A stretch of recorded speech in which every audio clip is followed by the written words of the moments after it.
خو نشته دی قبر کې وایي چې وایي د امامان وایي چې قبر کې عذاب یو دا یې لړمانان یو داسې یې وسې بیا په حشر میدان کې الله جل جلاله دومره عذاب خو چاله نه ورکوي که نه دغه یې ما پوښتنه ده که دغه جواب کې راته ولې د زړه سره دا موږ بار بار جواب کړي ده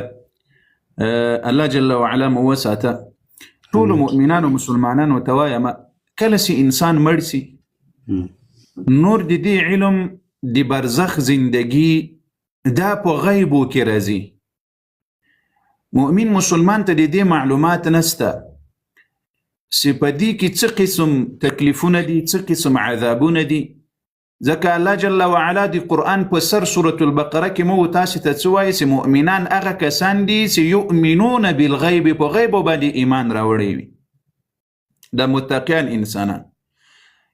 چې مړ سول زه تاسو ته یو مثال می بار بار درکړی چې سر مخلاصي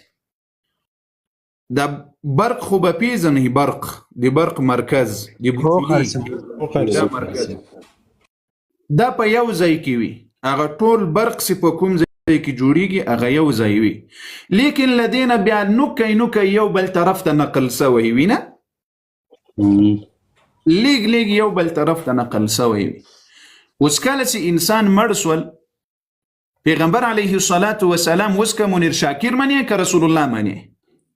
رسول الله صلی الله علیه وعلى آله وسلم په لمانځه کې دا دعا غوښتله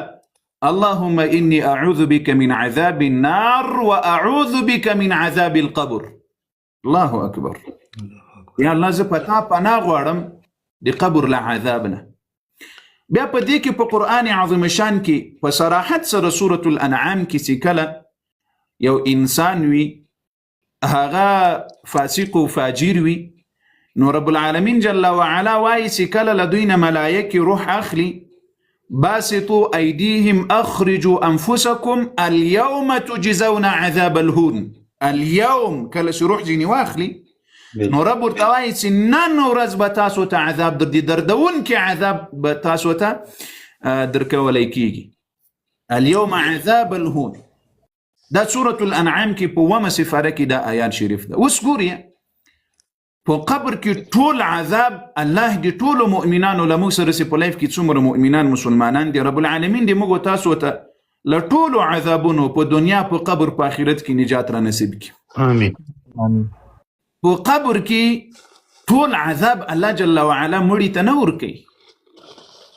یا مثلا کله چې مؤمن مسلمان وفات سي نیک عمل وي الله دې جنت ټول نعمتونه په قبر کې ورکوي نه خیر نو په قبر کې یو برخه دی عذاب ده په کومو ګناهونو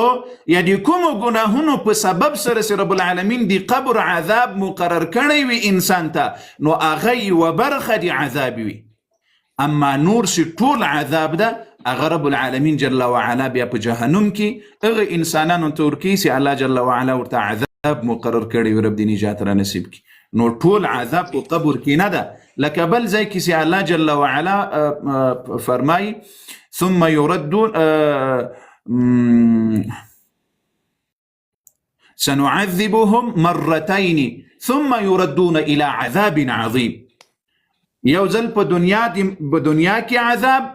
بل ځل په قبر کې عذاب بیا بلدین ورسته د کوپارو د منافقینو د پاره هغه لوی عذاب وي چې هغه په جهنم کې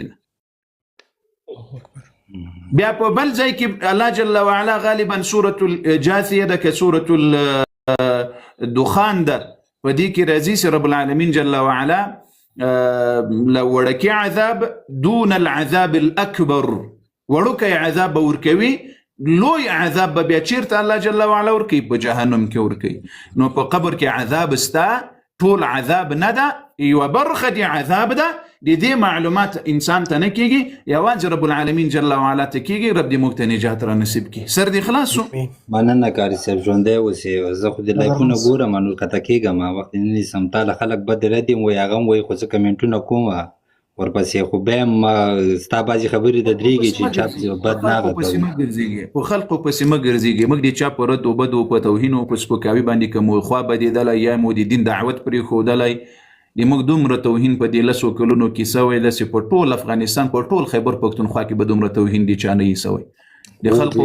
یو خبره درته کومه یو خبره او دا در سره ولیکئ د سرو زرو باندې در سره ولیکئ دا د خلقو خبرې دا داسې مثال لري دا ټولو دوستانو ته وایم د رسول الله صلی الله علیه وسلم د صحابه د دین دفاع کوونکو ته وایم دا د خلقو خبرې نه دي د خلقو خبرې دا داسې دي لکه ډبرې لکه څه شي ډبرې دا که دې په شا بارولې ملا دې درماتوي او که ورباندې ختلې بیا به دې لوړو منزلونو ته رسوي بالکل د خلقو خبرې تر پښو لاندې کړي ورباندې وخیزي چې الله مو نور هم سرلوړي کړي او که مو په شا بارولې نو بیا به تر لاندې کړیپ روانې یو وخت کې به دې ملا درماتوي بېشکه د خلقو خبرو ته به هیڅ وخت کې غوږ نه نیسئ د خلقو له خبرو نه الله خلقو نه د معاف کړی ما ورته څوک الله خلقو معاف کړی نه خیر څه وایي د الله جل وعلا زامن دي اعوذ بالله استغفر الله الله جل وعلا لم يلد ولم يولد ذات نبي عيسى يهوديان واي عزير عليه السلام وقالت اليهود عزير ابن الله عزير عليه السلام دي خدای زوی ده العياذ بالله اعوذ بالله من هذا الكفر عيسويان واي نصارى واي عيسى عليه السلام دي خدای زوی ده العياذ بالله نو سرب چانه د معاف کړی ما ته څوک بیا لغنه را لاندې محمد رسول الله چانه د معاف کړی ما ته څوک سلف الصالحین علما دا ټول حقیقي علما سترنه پوری را اخلي نو ما ته څوک یو پروايم نه لرو په خدای قسم کوم ټول عمر دی خلکو ته فکر مولا ولاکه کړی وي ور باندې او په میډیا کې ټول خلق لزان نه خوشاله کول راضي کول د لیونیانو کار ده د چا لیونیانو دا د لیونیانو فکر د لیونیانو سوچ سلامانه د ټول خلق خوشاله سي لمانه د ټول خلق راضي سي ماته د ټول خلق څه نوای او بیا یو بل خبر د دین دعوت هغه وخت تاسو فکر وکړیا چې کله وخت د مخالفین درلودل نو پوسس دي تا خبر یو څه حقیقت لري او کټولو خلقو چکچکی درته وهلې دا خلق نه دي دین دی نه دي دنیا دي خدای مو مرسي